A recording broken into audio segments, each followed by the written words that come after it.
It's mid-December along the central California coast, and elephant seal season is kicking off. The males slowly start to trickle in, with juvenile bulls usually being the first to arrive. The juveniles lack the chest scars that develop from years of fighting, and also have much smaller noses, with the prominent proboscis developing more fully as they age. For the young bulls that haven't reached puberty yet, fighting is just for practice and play. But once they've matured at around 8 years old, the battles get serious. Used as a way of establishing territory and beach harems.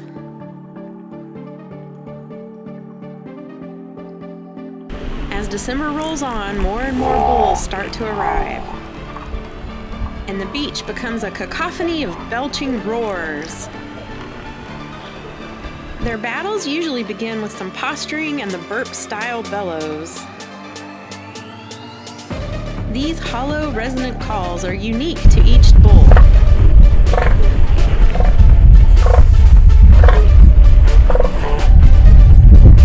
Their roars are not random. They're actually quite complex and very necessary in establishing their dominance. Scientists have found that bulls within the same community actually remember each other's calls from year to year and will avoid or fight the bull depending on the roar.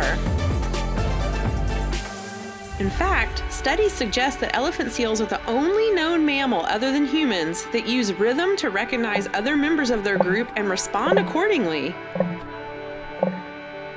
And even though these seals avoid fights to save energy, conflict is still fairly common.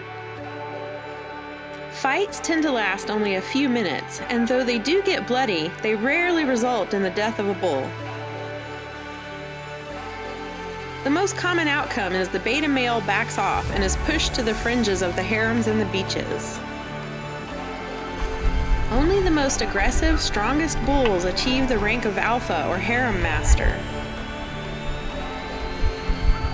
And it's up to these 2.5-ton alpha males to do most of the breeding. A hierarchy is established among the lesser males, and they may even act as lieutenants to the alphas. Patrolling the waters and fending off any potential usurpers.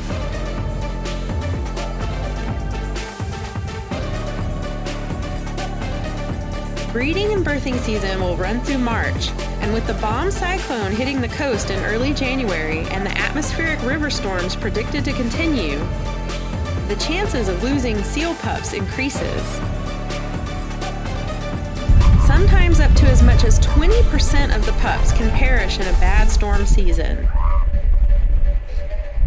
Here at CurioCat, we will be revisiting the colonies along the California coast once these storm systems pass. So be sure to subscribe and stay tuned to see what's become of the pups during this year's breeding season.